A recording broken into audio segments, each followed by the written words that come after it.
ঐতিহাসিক ঐতিহাসিক শ্রীনগর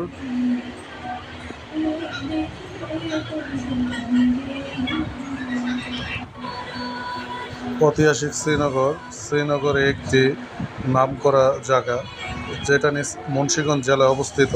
শ্রীনগর থানায় স্যার জগদীশচন্দ্র বসুর এটি একটি পার্ক। এখানে আপনার সন্তানকে নিয়ে আসলে অনেক বিনোদন পাবেন, অনেক আনন্দ পাবেন, এবং বাচ্চারা অনেক পরিবেশ সুন্দর, এবং আপনারা সবাই এখানে আমন্ত্রিত। অবশ্যই সারা পৃথিবীর